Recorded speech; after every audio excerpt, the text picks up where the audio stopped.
And my dad said, no, why choose? Like, you could do it all. Just do, whatever makes you happy. So I think most of my life has been driven by do what makes you happy. And choose happy involves choosing something that makes you happy. So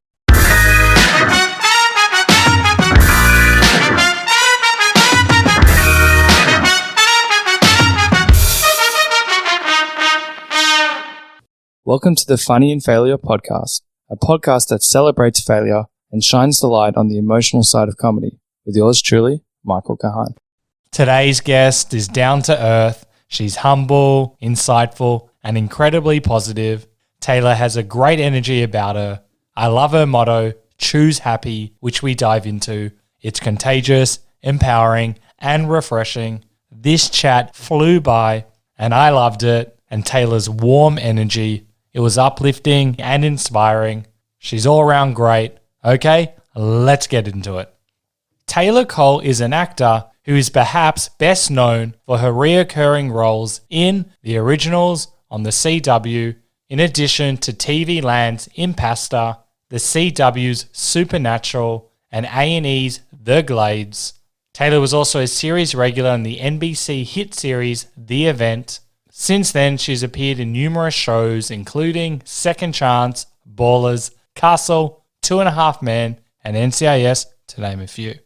Taylor is currently starring in the Hallmark movie A Reason for the Season, and recently starred in the movies ALOHA HEART, Long Lost Christmas, and Pumpkin Everything for Hallmark, and prior to that starred in All Is Bright and South Beach Love. Other feature credits include One Winter Wedding and Unlocking Christmas, also for Hallmark, and Bad for Lifetime. Taylor can also be seen in the films The Violent Kind, which premiered at the 2010 Sundance Film Festival, The Surrogates, 12 Rounds, as well as MTV's All You've Got. Taylor first debuted in the WB TV series SUMMERLAND as a series regular. So as you can imagine, we dive deep and we cover a lot, and we chat about passion and purpose, being clear on what you want, being an accidental actor, modeling and volleyball, her new Hallmark film, A Reason for the Season, No Sorry Rule, life lessons from her dad, choosing happiness, growth, wanting to get better, and of course, dogs. Before we get into this epic chat, in case you aren't aware, the videos are now available on YouTube under Michael Kahan. That's Kahan with a K, unless you're listening to it already. I'll still be posting snippets of these chats on Instagram under Funny in Failure, so check them out if you want to stay in the loop for upcoming episodes, or you want to ask a guest a question. I'd also love it if you would share the podcast or share your takeaways from the chat. It really motivates me, helps the podcast grow, and ensures I can lock in amazing guests like this one. And just as a final reminder, the podcast comes out at 3:30 Melbourne, Australian time, with the full video of the podcast to be released the following day. Okay, cool. Thank you. Let's get into it.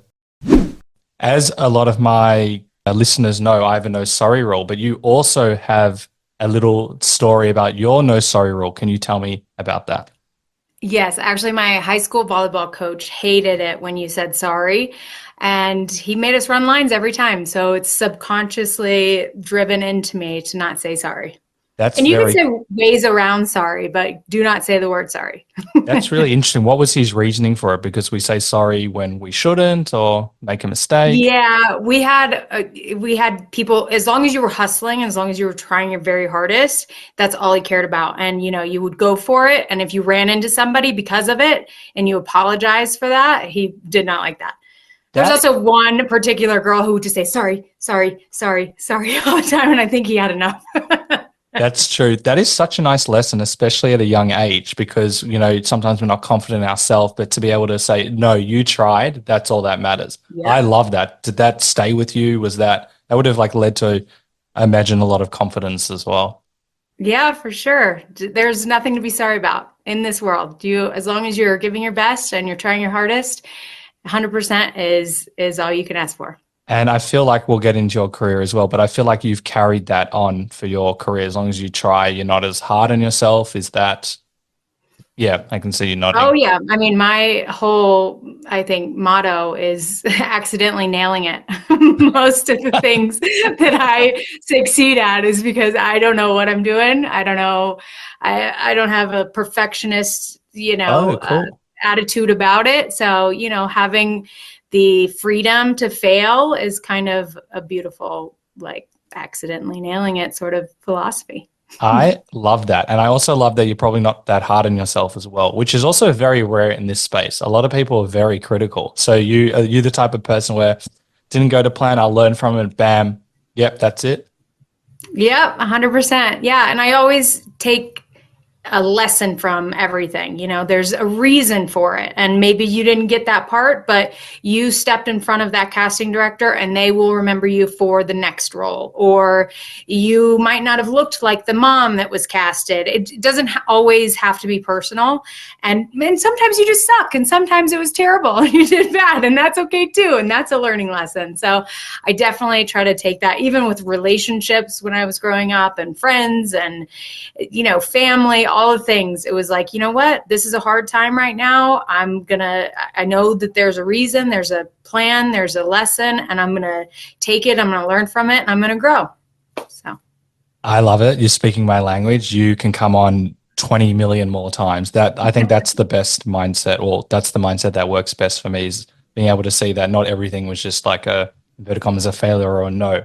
And especially in the acting space, because you would have been rejected a gazillion times. Maybe it's eye color, maybe it's you too small or too tall or whatever. And I feel like that's the difference between doing it as long as you have and not being able to handle it. Yeah. What springs to mind?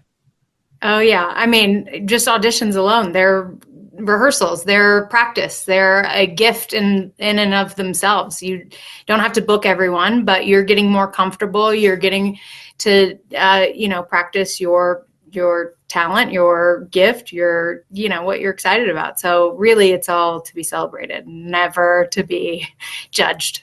Oh, okay. Where have you done this? Is this therapy? Is this great environments? Is this reading a lot of books? Who are your mentors? This is 100% my dad. He is the love of my life. I absolutely adore my dad. He's the sweetest, most selfless, most giving human on earth, and he always taught me choose happy, not in like a delusional way, but just in a way that we do have the choice to wake up each morning, and whether we want to look at the hardships as something against us or for us, that is our choice. You know what I mean? So trying to take something from everything that is potentially not great, and making it yours, and owning it and being able to learn from it. Okay. I'm in love Daddy's with your dad. girl. I am. I'm definitely in love with your dad. And that's so interesting, because whenever I have looked back at some of the more challenging experiences in my life, one that I always bring up, for example, is finally I was about to get a TV show. I've been writing for a while and it didn't work out, but it actually worked out. And dealing with, as producers, maybe dodgy producers, things don't go to plan, super stressful, lawyers, first time involved, didn't work out, inverted commas, horrible experience. There was a lot of name calling from one side and not so much my side. And then at the end of it, being so relieved that it didn't happen, because one, I learned heaps, and two, it's actually good that it didn't work out. That's just a small example, but in the moment it was very hard. But now I'm just like, what a blessing. And I'm not saying from a religious sense, like what a gift that I had that experience. And it sounds like you're able to do that 10,000 times quicker than I have. I love it. No, that's awesome. Yeah, I had one of those big break moments. It was going to be HBO, a show, I forget what it's called now, but it was with The Rock. And I ended up just being in the pilot for a quick second, but I had signed on to do nudity, which I didn't really want to do, but it was HBO, and all my, everybody's like, this is HBO, you can't say no to this. And I'm just like, okay, I guess I'm going to do it. And then when it didn't go to plan, and maybe because they sensed that I wasn't very comfortable, like in my skivvies on set, I ask myself, what do you really, really want to do in this industry? What would make you happy? What brings joy? What would be the dream job? And I said to myself, I just want to do something that when I have kids, they'll be able to watch it. They'll be proud of it. Maybe not proud, but you know what I mean? Like proud until a certain age, and then they're just embarrassed. And then you're like, I don't want to say anything. Yeah. But, just something that won't, I don't know, that they can't be teased at on the playground or whatever. Mom did X, Y, Z. And, so I just wanted that. And then I swear to you, 2-3 weeks later, Hallmark called with the first gig. And I was like, what is Hallmark? I have no idea anything about Hallmark. And I was like, yes, I love everything about this. And then meeting the fans and just like really having that like purpose in acting made my heart joyous. It was just like, oh, this is what I'm meant to do. This feels like giving back. And that's the real passion for me, because I'm kind of like an accidental actor. I kind of fell into acting and then I just had to figure it out. But like finding a purpose and what made it mean something to me was huge. And that was definitely because of Hallmark. I am so proud of you. That is the greatest story. And let's kind of go more to the beginning, because this build up is crazy. You could have been on this big HBO show, but it wasn't in alignment with your integrity and what you wanted. And you expressed that you don't want to do nudity. That's in the way that they want it. That's very, very, very rare, because we all can kind of be blinded by whether it's the fame, the money, the career opportunities. Plus, you're an actor, so you probably have, I'm never going to work again. How am I going to get money? All of this stuff. And you had the courage to say no, especially in this industry where we know it's not all like sunshine and rainbows, and there could be a lot of pressure. Yeah, I could see you nodding. But the courage to say no, not many people would have that. Can you tell me a bit more about that? Because so many, and I'm saying this is all wrong. It shouldn't be like this, but you are a great example of being like, nah. I'm not going to. Well, let's just say you're giving me more credit than I actually deserve, because I did take the role. I did the pilot and I was supposed to be a series regular. And then for whatever reason, they like didn't use me for the rest of the season. So I didn't actually say no. I said yes unwillingly, but I feel like the universe knew that my yes was really a no. Yeah, and they gave me what I actually was asking for. So yeah. I love that. But still, it all worked out in the end, and I learned lessons about myself that, like, honestly, I had always said no to nudity, and then when it was HBO, I kind of was like, oh, I guess, and it wasn't going to be like, there were certain things that I said no to, but it really made me draw a line where I was just like, no. I don't want to. Like, I really don't want to. And asking yourself those questions when presented finally with them was a huge eye opener for me. So it was I agree. And I'm assuming that it was all safe in that first episode, but how nice that you had that experience where you're like, although it may have not gone perfectly to plan, it actually has worked out so much better because I have clarity now. And once we got clarity, I kind of feel like we can navigate ourselves in the world much easier. Because if we're a bit hesitant, then I kind of believe these experiences will happen again. But now that we're aware of it, we can kind of say no. Yeah. Exactly. Yep. Take a little lesson from every gift given. Yeah. Okay. We're going to get your dad on next as well. Then asking these deep questions. I'm going to build up to this because you've had a very interesting life. You are building up to the Hallmark. Where were you at in your career? Because it sounds like you're asking deep internal questions, asking the universe questions of what you wanted, and this has led to purpose. Where were you at in terms of acting? Was it not as purposeful? Were you having an okay time? Where were you at that time? Where was I at when what? Mentally before you asked these questions and get Hallmark. Were you still loving acting, or was it not as much? Yeah, no, I sort of got I got cast in a Aaron Spelling TV show when I was 18 years old. And it was very much on a whim. I was visiting my stepdad, who is also an actor, and I was supposed to be modeling in New York. And then they said, do you want to go out for auditions? And I was like, not really. And then they said, and they asked a few days later, and I was like, I guess I'm kind of bored. Let's do it. That's so great. I just like was terrified of being on camera. I was a model, but like motion picture camera freaked me out. Like just slating my name would freak me out. Oh, and so I I said, sure. And then I went out and read for Kathleen Lettery, and she said, read for everything WB. And then I booked a TV show. So I booked the TV show as a guest star. And then I became crazy that a early in the series piece. regular. Yeah. Yeah. Oh yeah. It was like my third audition. And then I didn't even have to test, because I ended up the second, or when they got picked up, Erin Spelling said, I want her in the show, which Nice. I didn't even need to be in the show, because I was just like the surf instructor. Like, I had no family ties. There was no reason. It was a show called SUMMERLAND. A lot of people came off of that show. Like, Lori Loughlin was on that show, Jesse McCartney, I think Zac Efron's first show, Ryan Quanten and Ozzy. He was on that show, True Blood, yeah. And then Sean Christian, and yeah, just a bunch of people. Cool. So it was a great learning curve, but I had no clue what I was doing. And so that kind of put me in a space of, do I really want to do this, or did I just get shoved into doing this? So my mind state throughout the whole beginning of my career was like, is this my passion? And why am I not feeling, I mean, I felt actually more fulfilled than I did as a model, which I took modeling very seriously, and I was, very professional, and I would get rehired on jobs over and over, because I did it throughout high school. So I was very, took it very seriously and wanted to be professional. And then I did find acting more fulfilling, because it had just more substance, obviously.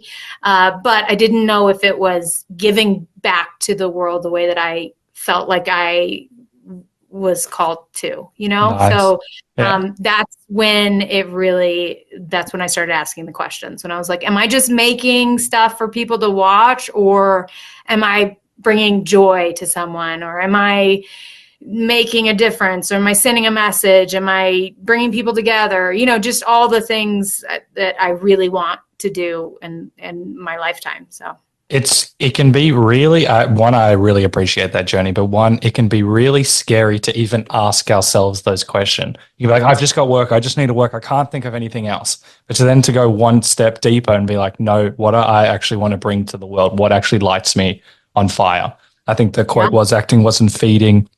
This is your quote, sorry. Acting wasn't feeding a soulful purpose and scratch an itch. And then you met Hallmark. But the courage to ask those questions is still very rare. I love that. So in between, you're obviously having a good time, but was there just something that was just like, it's just not doing exactly what I want? Given that also you were kind of like, as you said, accidental actor, you were just kind of pushed into it. So is it this like a constant like search, or was there a moment, or when did you decide, okay, universe, give me Hallmark? I know it wasn't in that way, but yeah. Yeah, no, I was definitely just after making enough being a part of enough projects that just felt like they weren't moving the needle, that they weren't doing anything for me, that they didn't tell a soulful story that I really cared about, or, and then, that's the beauty of making wrong choices in your life, is that they can lead you to that correct path. You know what I mean? So really, I do have, what is that show called? It's called on HBO. I can't remember, but that show was the one that really made me question, like, what am I doing? And why am I settling? And why don't I just ask for what I want, and instead of just taking jobs because they're jobs? Oh, okay, love it, amazing. I'm going to build your ego up so high, because that's so cool. But especially in acting as well, I know you've come in a unique way, and it's actually genius in that sense that you were like pushed upon it. You're an accidental actor. I want to hear about that as well.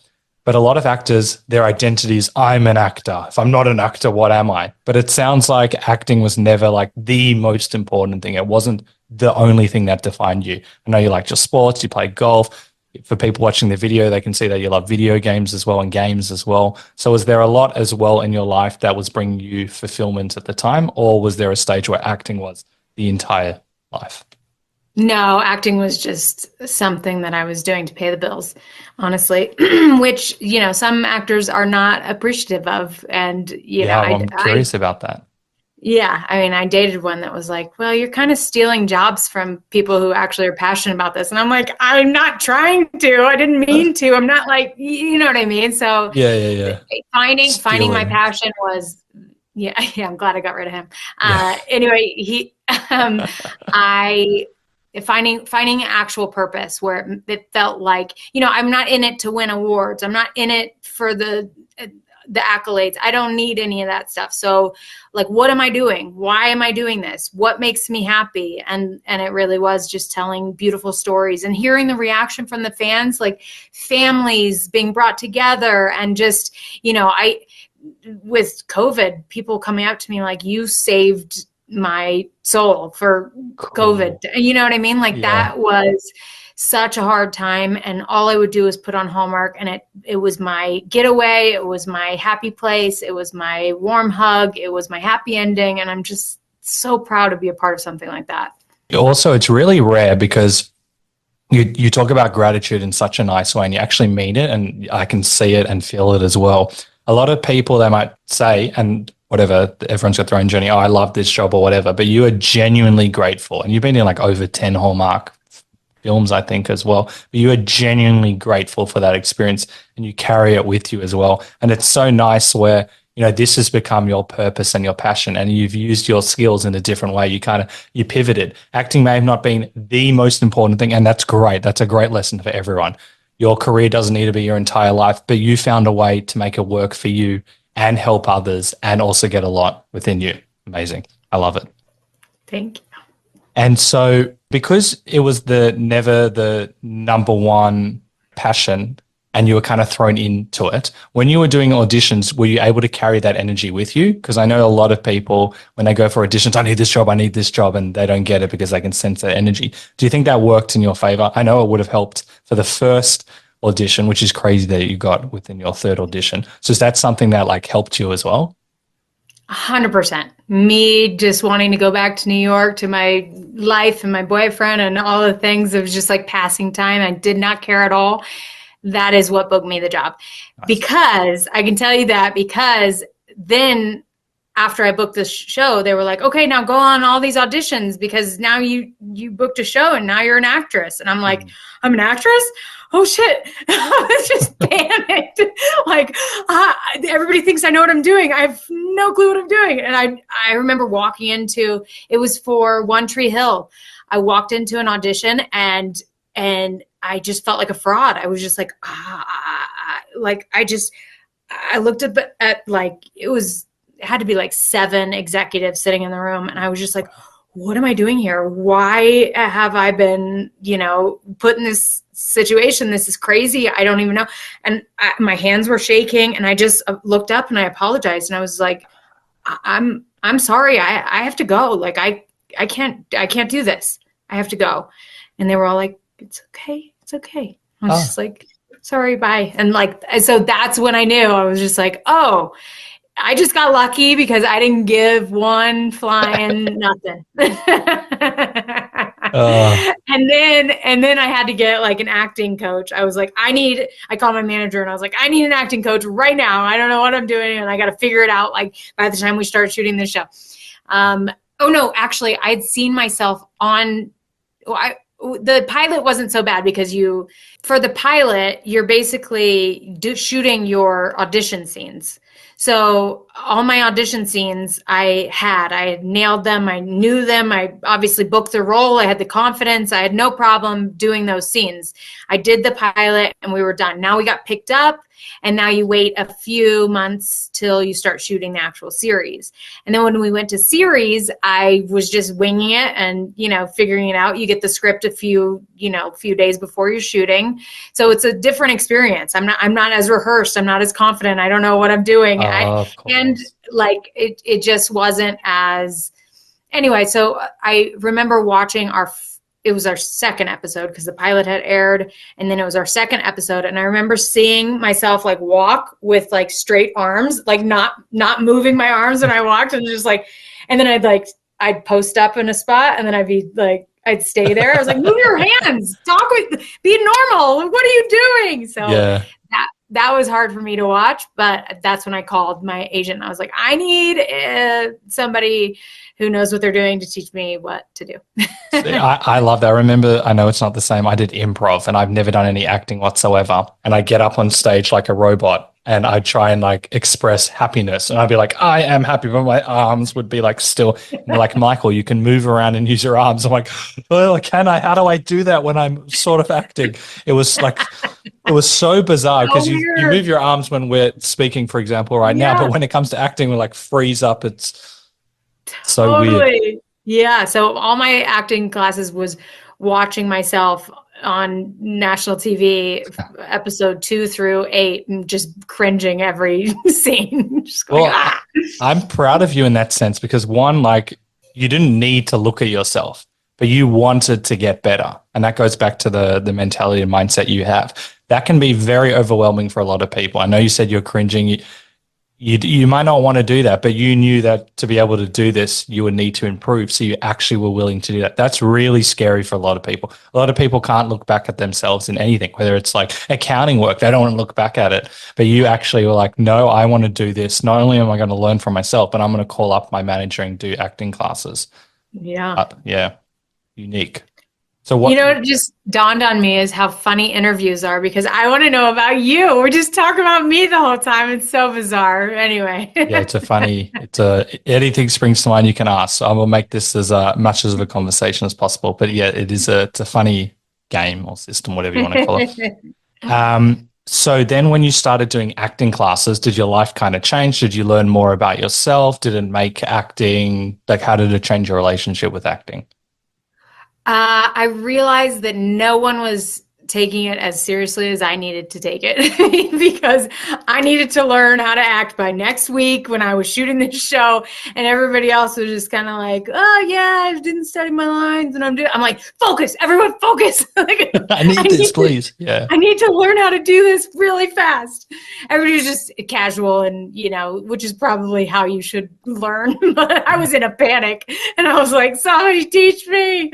No, but I also realized, which was another funny thing, was that like because I was a working actress suddenly, I had some sort of like, I don't know, like some golden ticket or some like exception. Like I didn't get critiqued as much. Like there was no like I needed hard love. I needed tough love. Like I needed that. I needed someone to crack the whip and be like, what are you doing? Like, don't do that. Or, you know what I mean? I just needed to learn something. And I just didn't feel like I was getting a whole lot of that, like, tough love out of it. But I did learn a lot. And it was good to be around fellow actors who really were passionate about it. So seeing that also made me feel like, oh God, I'm in the wrong business because everyone's so passionate and I'm just like freaking out about it. So it was mixed emotions, but you can always get better in your craft. But these Hallmark movies are just so fun for me to play because I like to add a little comedy and everything. And I like to make them a little silly. And I just think like watching somebody be goofy is just more fun than just the, straight lace, whatever. But that's just true. From what I've seen as well, because you've done over 10, did we say over 10 or roughly that? I think 20. I think Whoa, my husband okay. did 20. Good for you. That is great. But also that you would have been seen in a certain light to, the other side of Hollywood. You would have seen as like, I think I've seen a few things like the badass with guns and all these different things. And you said you wanted your kids to be like proud of you. And I don't know where that goes with what type of acting roles you were getting. But then from the Hallmark side, I've heard you say like you were just proud to show up and be an actual human with like layers. And that would have been so much fun as well, them seeing you, because sorry, I'll backtrack. So many people want to be seen in a certain way, but then like the people to be or the people in Hollywood are like, no, that person's a badass, that person's a nerd, that person's a blah, blah, blah. But here, Hallmark are seeing you more for you. So can you tell me what that feeling is like as well? Yeah, I mean, really getting to, make these movies and just be myself really has been fun for me just because I am not the trained artist that everybody else maybe is. So I don't feel like I'm taking anyone's job, if you will. I feel like this was meant for me. And while playing the badass Black Ops, gun-toting, whatever it is, badass, that was fun too. I loved that. That was great. And I got to learn a lot, but Nice. these are so much more fulfilling, and they're so much more me, and they're so much more fun for me. So, they each have light and lessons, but I think Hallmark is just exactly what I want. And mostly because of the people who receive them, most because of the people who watch them. So. I'm going to say this 100 times. I'm very happy for you. I'm glad that you found this. And also the taking the job side. I'm personally offended by this. I think that's stupid as hell. Like if you go to an accountant I used to be an accountant, so that's my example. I was not passionate at all. And you don't go, oh, you're stealing someone's job. Like you're obviously showing up in integrity. You're giving it your all. You're trying. No one says to anyone you're not trying. So what a bizarre thing. Like, and you were like shining your light. You would have been great to work with. You don't get hired in 20 Hallmark films if you're not good to work with and a good vibe. So that's other people's insecurities. So I hope you didn't take that on. No, I found my place. I'm good. Yes, amazing. And so, actually, should we build up, because you mentioned modeling, and I know that you were a volleyball player as well, and you were in the Olympic squad. So was modeling and volleyball the goal before all of this? What was the grand plan? You know what? With growing up with my dad, he kind of said, why choose? That was his motto, because my mom was like, if you're going to model, you need to decide now that you can't do, volleyball, or you can't do these extracurriculars. And my dad said, no, why choose? Like you could do it all. Just do, whatever makes you happy. So I think most of my life has been driven by do what makes you happy. And choose happy involves choosing something that makes you happy. So, I did play volleyball. Unfortunately, I tore my ACL when I was, I think in my senior year. So, like preseason senior year. So that led me to do more modeling. And then that's when I moved to New York. And then I think it was like runway season in New York. And that's why I went to visit my mom. And it just so happens that runway season in New York is pilot season in LA. So, yeah, it all worked out. And that's why you got to just trust the plan and go with it and not worry about it and go with the flow. So, do you meditate? I'm trying to figure out. Is that I can see you not. I have just started meditating. My husband and I have been trying to start a family for the past 3 years. It's way harder than they told me in high school. And a lot of my friends are trying as well. Yeah. So I think, adding that last bit of, it was mind, body, spirit. And I love to give to other people. So like this whole new world of like focusing on me and giving back to me. And I was just like, I don't know what to do.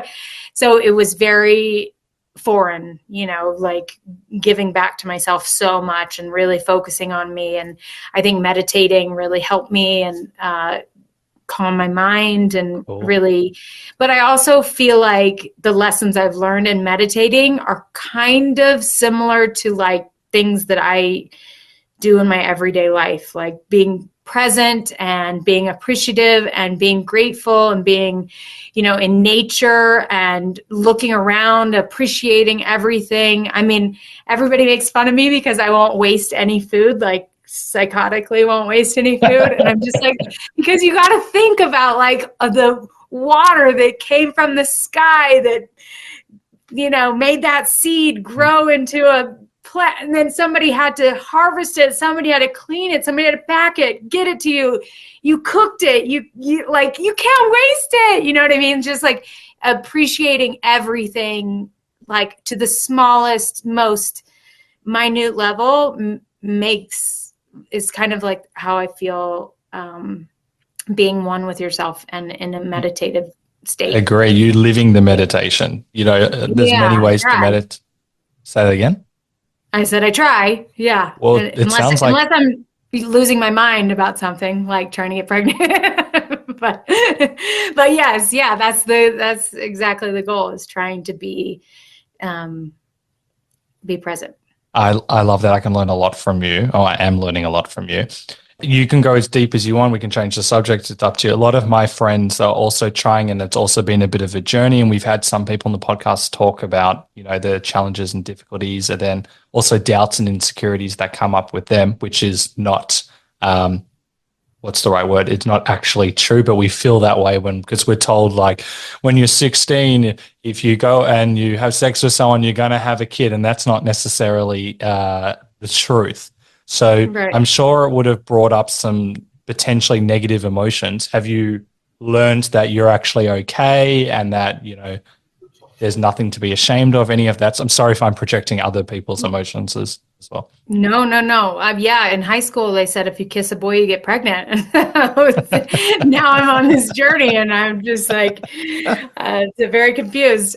So yeah, I mean, I honestly have, like what we've been talking about this whole time, which is taken this as an opportunity to grow and learn. And the things that I have learned and like the years that I've added to my life from this educational, like, me time has, and just the skills of, just everything from nuts to soup, or soup to nuts. How's that saying go? Everything involved in this whole journey has been such a blessing. And I honestly could not imagine if and when I do get pregnant, having not had those skills, not having that part of me. You know what I mean? Like, I have this mind, body, spirit connection that I didn't have before, that I didn't care about before, that I didn't feel like I needed, because, I got my joy from giving to people. But at the end of the day, that, put your own mask on before you help anybody else is true, because what are we doing if we're not, taking care of ourselves as well? It's a great life lesson, because so many people, and I can see that you're a very giving person as well, that, as you say, it can be so hard to give back to yourself. But, as you said, the mask example. So it's going to happen. But regardless, to be that life lesson, that skill that you learned, it will carry you on for the rest of your life. And other people also see it as well. You will be a mirror to other people, being like taking care and being kind to yourself as well. So I'm excited for you. Thank you. It's going to happen. And if it doesn't, we're just going to adopt a bunch of dogs and have a puppy farm. Like what? You can do gotta both. Pivot. You need to pivot. I love that. What type of dogs would you get? What's your favorite? My husband is a family full of Samoyeds. They're like these big, white, fluffy dogs. And wow. I live in Tahoe, so it's like the perfect place for them. But I had Shih Tzus growing up my whole life. And then I had a bulldog. So I had a bullshit. At the same time, I had a Shih Tzu and a bulldog. So that was a fun joke for a few years. And then, but I think because of the family dog with his whole lineage of those types of dogs, we're going to get a Samoyed. Oh, that's so cute. I also had I had Maltese Shih Tzus growing up. Oh yeah. They were not the smartest dogs. And for some reason, my parents don't drink. My dad might occasionally like have a glass of wine or something, but we called them champagne and whiskey as a joke, and it kind of stuck. And it's a ridiculous name for dogs. And they would always, every opportunity, they try and run out the house. So my mum, in a South African accent, I can't do the accent, would scream champagne, whiskey. And people thought she was an absolute lunatic, because it would happen all the time. And oh my God, that's so good. Now I have a Labradoodle that I share with my parents. I'm glad that we could, because once I moved out, I needed my dog. And my wife came in and she's like, okay, you get 3 days, we get 4 days, and then we switch. And they're like, okay, fine. So it's worked out really well. What's the name of the Labradoodle? Barney. Yeah, less fucked up than champagne and whiskey. So if you knew my parents, you would be mortified that they allowed that name to happen. That's awesome. I love it. Yeah, but I love dogs as well, because they're also really good with kids. My friends that have dogs and kids, the dogs like protect the kids as well. It's like so, especially when they're at a similar age. Oh, my cousin as well, actually. The dog is like, will like circle the kid, and there's this, I reckon they can communicate at some level, like up until the age of like 3 or something. They're having this language that we can't tell. And it's so I've watched heaps of videos of dogs protecting children as well. I don't know why my algorithm's like that, but it's Yes, so mine too. bizarre. No, totally. Yeah. And also, like from the womb, right? You've seen these dogs like have this emotional, like there's something in there, and then they get very protective, and it's just the sweetest bond ever. So yeah, hopefully, if you see me get a dog, then it probably means, well, no, I guess it could mean that I didn't get pregnant. Either way, if I got pregnant, then we'll probably get a dog, and if I didn't get pregnant, we'll get a lot of dogs. So that'll be that's how you know. We're gonna do both. But back to, I just want to tie up the point about like volleyball. I think it's really unique. So you find volleyball when you did your ACL, because you said it was before the season started, so you would have missed the entire season as well. Were you thinking like, oh, there goes my career, or I'll do it next year? What was the thinking then? Well, I actually tried to rehab, I tried to put it in a brace because we were a really good team, and we were like, me being on the team would have been helpful for when the season. You're very modest. You were very good. You can say it. When we got to like the finals and stuff, like if I could have been better by then it would have been helpful, but I braced it, and it was in a locked brace, and I blew my knee out through the back of the brace again, and I tore my meniscus. And so that was so much more painful. The ACL was kind of like, oh, that was weird, and my knee just gave out, and it's fine. I'll play the next point. And then when I realized I had there was no traction, like there's nothing holding my knee together. I was also very, very thin, so like there was nothing holding it together, and I was like, I think I need to like get off. So I did, and then it happened in the game. Oh, it happened in the game. That was my ACL. And then I braced it, and it was in a locked position on the brace so that it wouldn't, because I'm kind of hyper flexible in my knee or whatever, kind of bends backward anyway. So I locked the brace so that it wouldn't accidentally slip back, and just through the locked brace, it just and went out. Can't even talk about it. And then yeah, and so that was in practice, and a very like simple like jump. And that was so painful. That was when I was like, okay, we're done with this volleyball thing. Oh, so just like that, was it because you didn't want to do it again, or your mobility, or? I just knew I couldn't. There was I couldn't come back for the season. There was no more volleyball for my senior year, which meant there was no way that I could do it in college, or for a college that I wanted to play for.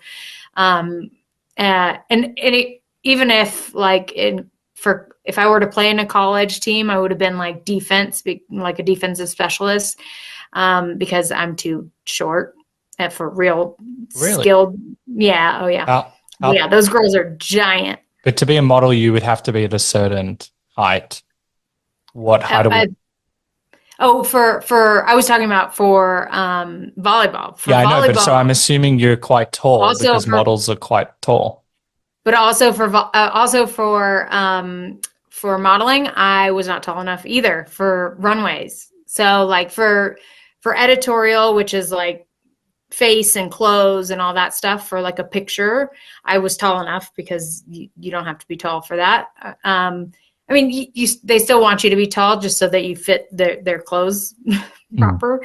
But the runway, I was not tall enough. It was like, 5'10" plus. And that's probably the same for volleyball. So I was too short for both of the things that I was doing in my life at the time. So I took note, and I moved on.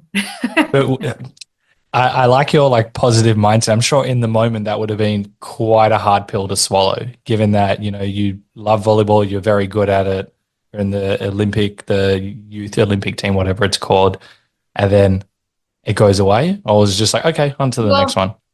I mean, the beauty is that I did have modeling to fall back on. So I was like, okay, focus my energy on modeling. And it really made me dedicate everything I had to that, and so I went to New York, I think the day after I graduated, and I did modeling in New York for a year and a half until I got the TV show, and then I moved to LA.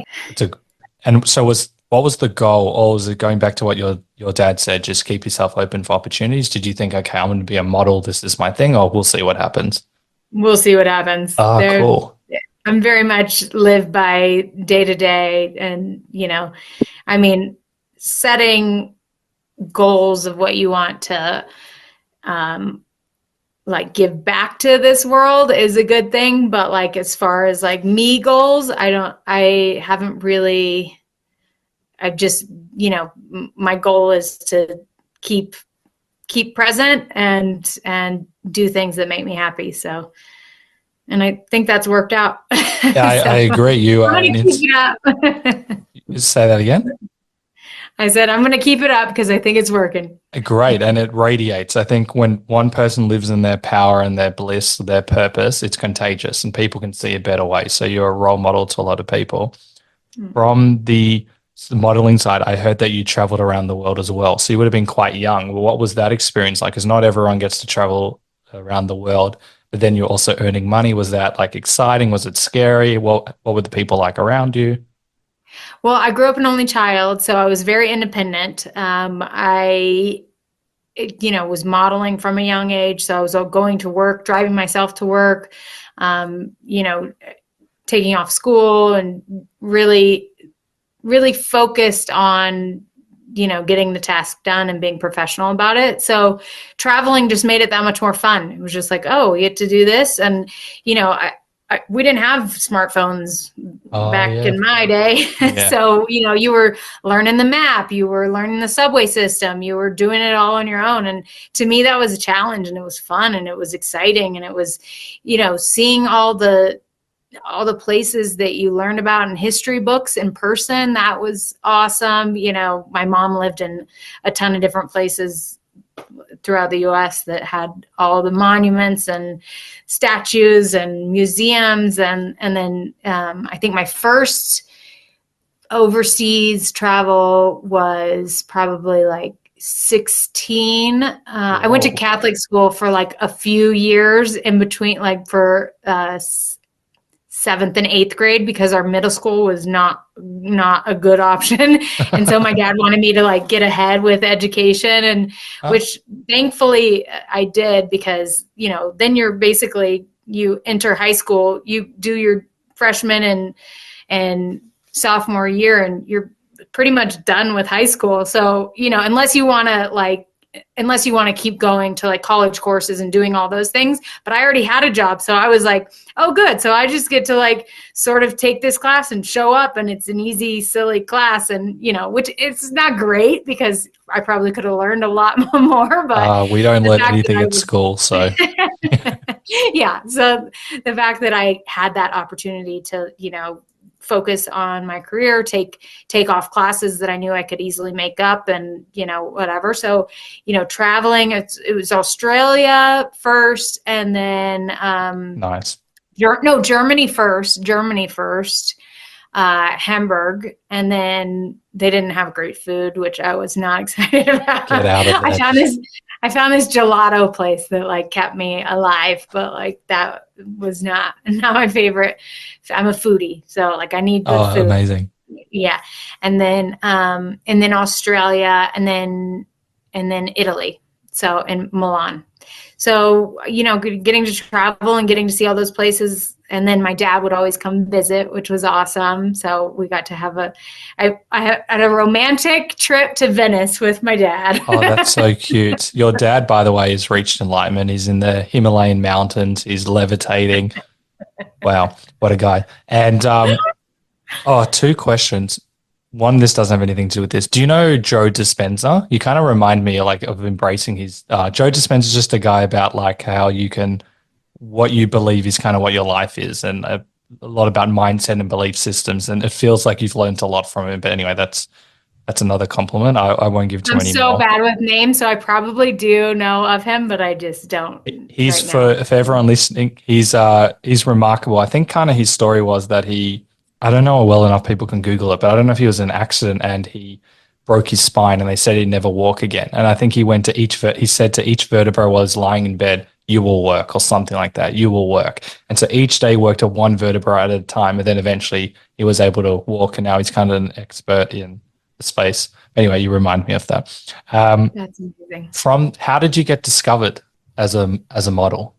As a model, I was a baby model, actually.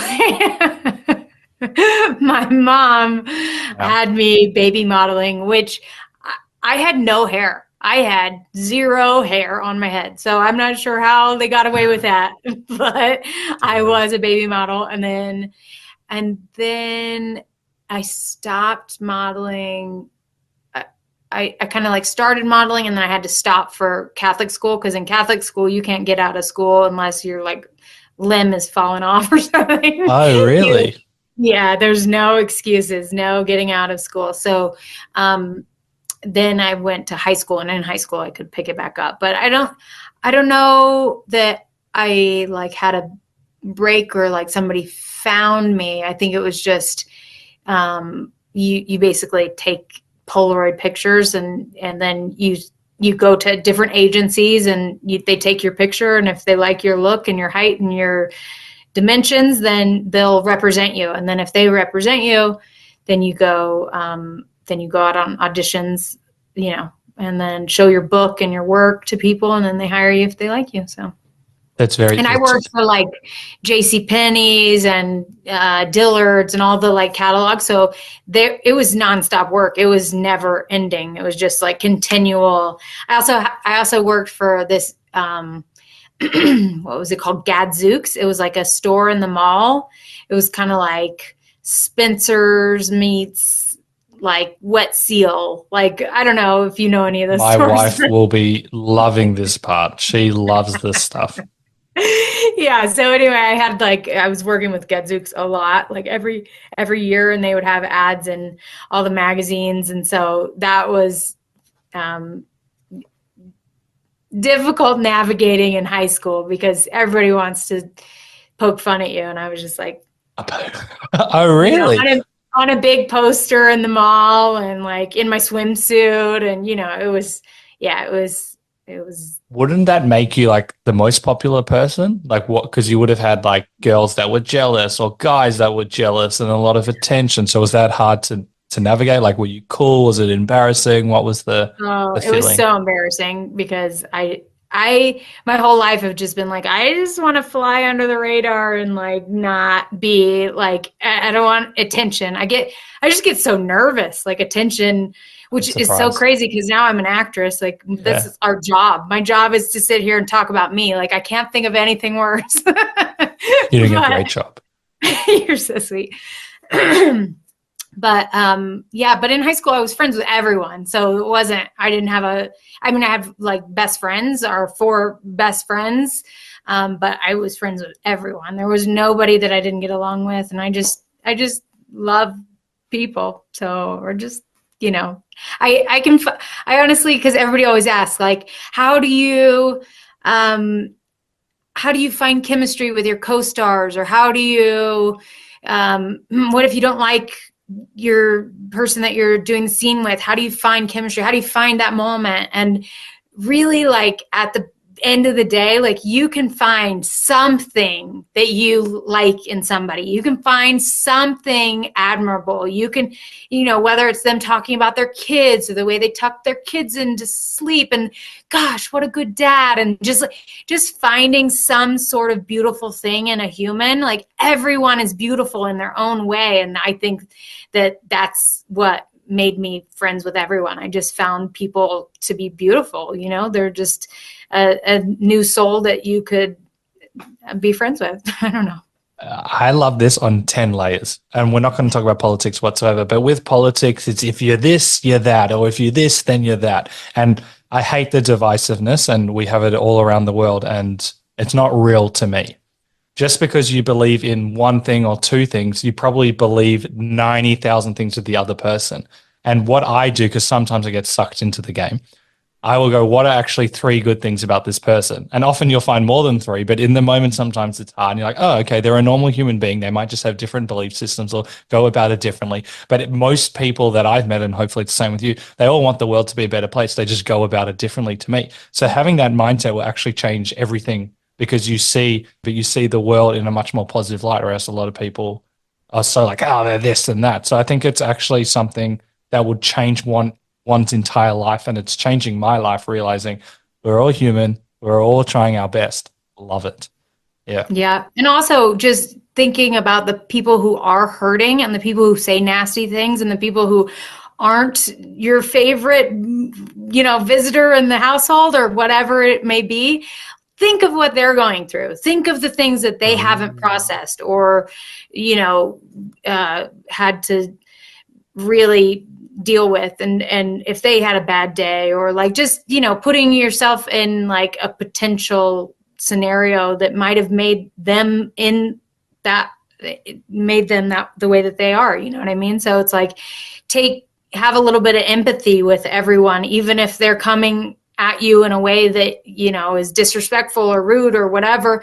You don't have to engage in it, but you can have some sort of like empathy or understanding, and just sort of step back, and you don't have to go at them because they're going at you. It's just like, if we could all just sort of feel each other's hearts a little more and just calm down and breathe it out, we might be able to listen to each other a little better. I love that. I agree. I'm not a Taylor expert like yourself, but I studied kinesiology, and essentially that's like one aspect is like belief systems, and traumas and all that stuff come out, and it's tied also to our belief systems. I've said this really badly, but you learn so much about yourself studying this course and realizing that someone might actually be showing you love in a really, inverted commas, bad way, because maybe their mother showed love and they think that's okay, but they're not actually trying that way. There's just a history of learned behaviors that aren't necessarily working with that individual. So it did give me slightly more empathy. No, it gave me a lot more empathy from where I was at. I also learned with just a bunch of ladies. I was the only guy, so I learned a lot there. Perfect. That's which I'm very grateful. I don't know how I went onto this tangent, but last thing before we do a rapid fire segment and we talk about your latest Hallmark movie, you mentioned you traveled to Australia. Anything that springs to mind about why it's such a great country? Oh, they remind me of Texans. I'm from Texas, and Texas people are sweet and kind, and they no bullshit, call them how you see them. And, they're just, I remember being in Bondi Beach at a Fatboy Slim concert.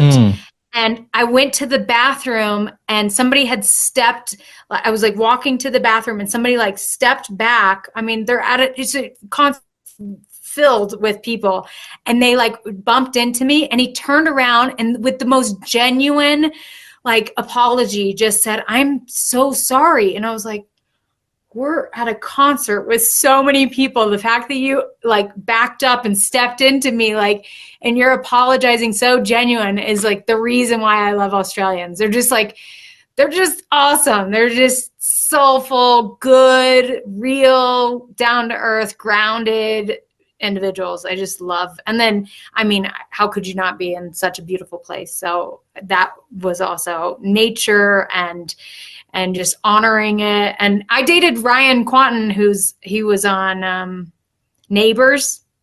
Did you say he was the True Blood guy? Yeah, True Blood guy. Yeah. Oh, nice. Yeah. So we were on that first TV show. He was also my boyfriend for 3.5 years. So while I modeled there first, and then I went back with him to visit his family and just see the Gold Coast and all that. So I fell in love with Australia. I fell in love with, I went up to Cairns. Is it Cairns or Cairns? I forget which one. Yeah. Cairns. Yeah. And snorkeled in the Great Barrier Reef, and I did a hot air balloon ride with my dad. And, cool.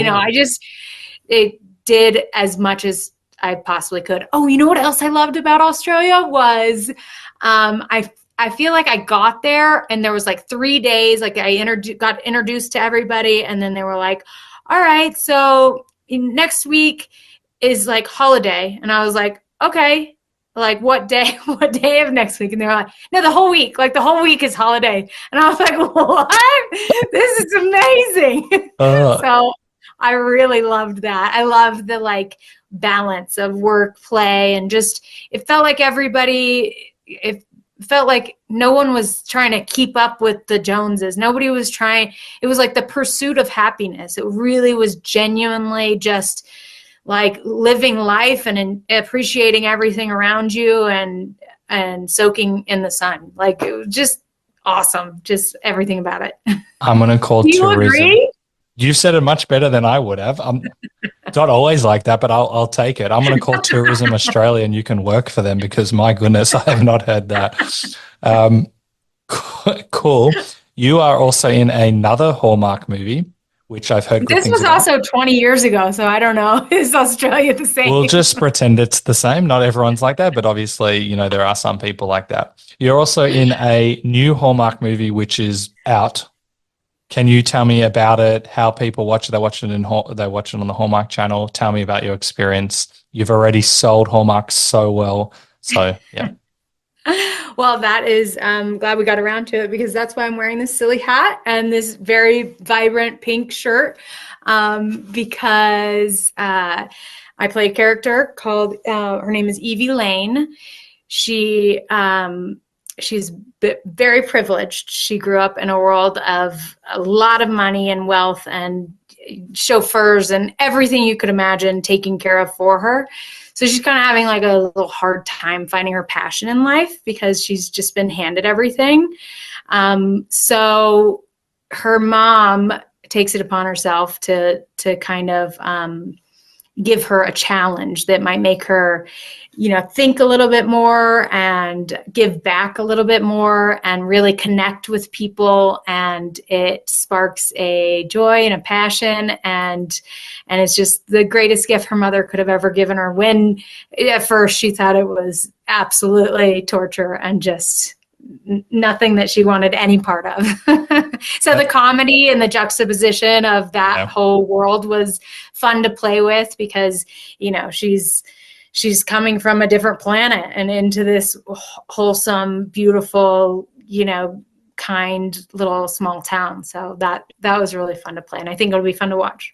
I think it will as well. And I love how you say the juxtaposition. Also, you're lighting up. So obviously it means a lot to you as well. But it kind of reminds me, I know it's not the same from what I've read, Schitt's Creek, but it's similar concept. And that's done so well as well, like Fish Out of Water, being really rich. There's so much comedy there. That's what I look for. So how do people check it out? It will be out by the time this is released. So people just go on Hallmark, check it out. Reruns. What's it called?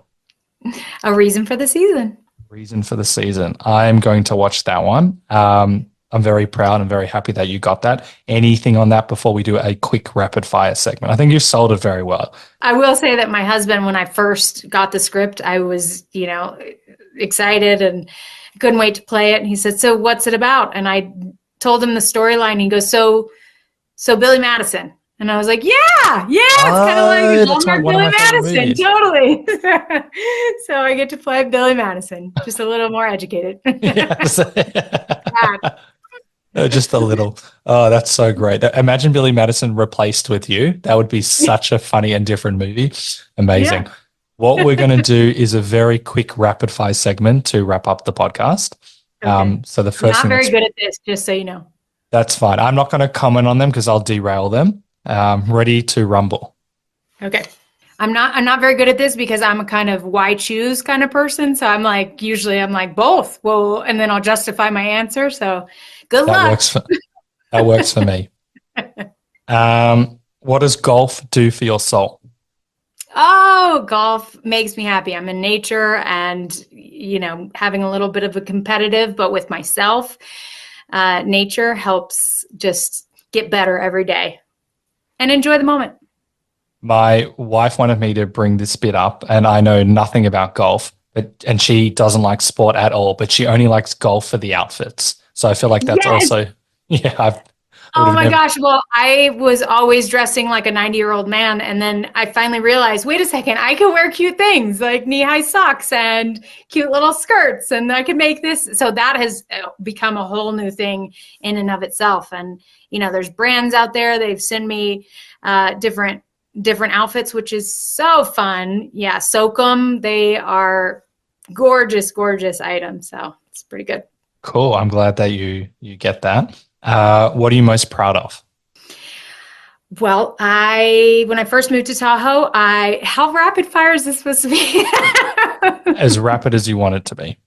Okay, when I first moved to Tahoe, I wanted to give back to this community because it was so beautiful and so wonderful. And I, have to give thanks to the people here who kept it as beautiful as it is.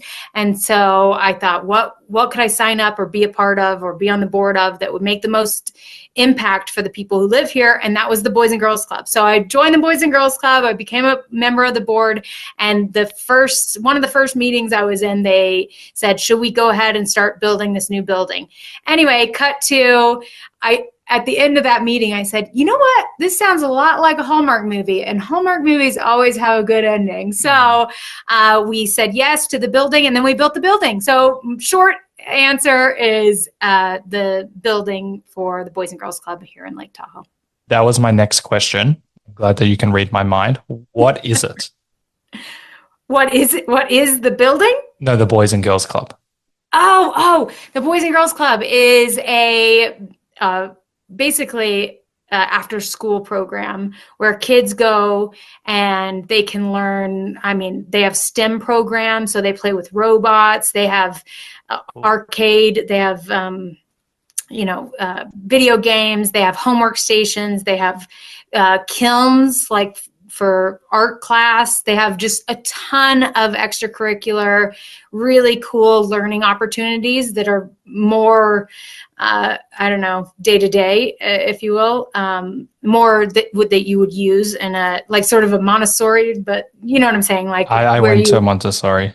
Okay, earlier. yeah. So passionately learning, and that is so key.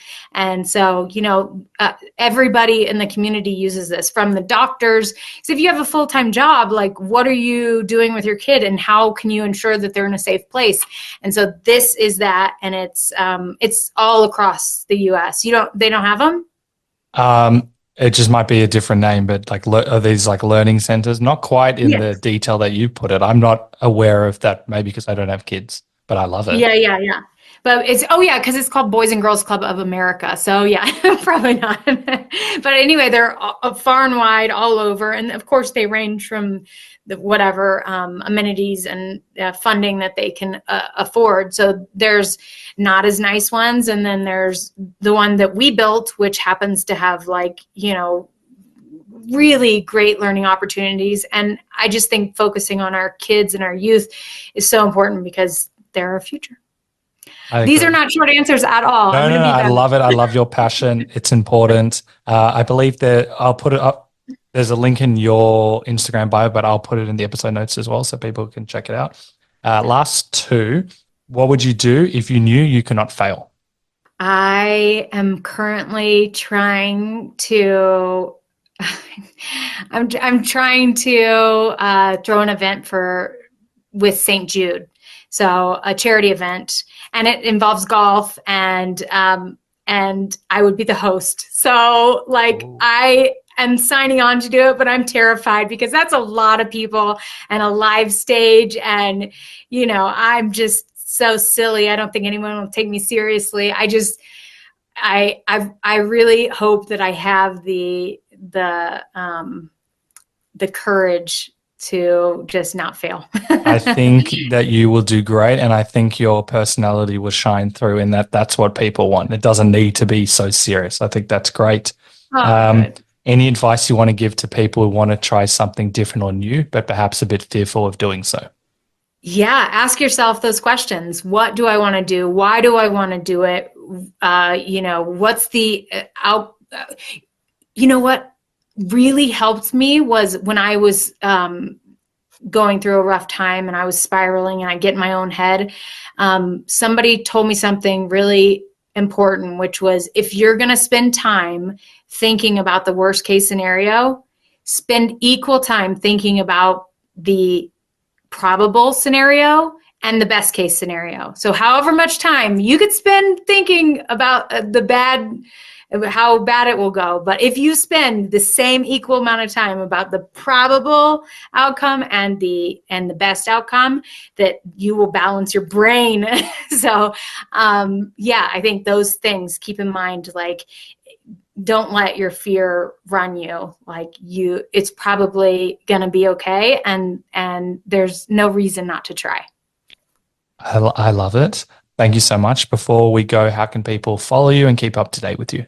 I think my Instagram, you have to correct me if I'm wrong, is Taylor Quinn Cole. Yep. Is that right? Yeah. I'll put in the episode notes so people, perfect. Even if it is. And then Twitter, I think, is just Taylor Cole. Okay. Is it still called Twitter? I don't know. I call it Twitter. I'm never going to call it X. X sounds too weird. It's Twitter, but I'll do Twitter / like X. Prince. It's always Prince. I'm always going to call him Prince. Exactly. Thank you so much. You have a great energy about you. You are very inspiring and motivating and empowering, and I really appreciate it. And yeah, thanks so much. Thank you. Thank you for all of this. This has been so much fun. I love how Taylor talks about the mindset of choosing happiness. Life will always have its ups and downs, and that's okay. Taylor has developed a viewpoint where regardless if something, inverted commas, bad happens to us, she's eventually able to see the positives. Yes, this is easier said than done for some, but with practice, we can move forward and realize how life is actually happening for us and not against us. So I'll leave you with this epic quote. You've got to make a conscious choice every day to shed the old, whatever the old means for you. Sarah Ban Brechnach. Thank you for listening to the Funny and Failure podcast, exploring the deeper side of comedy.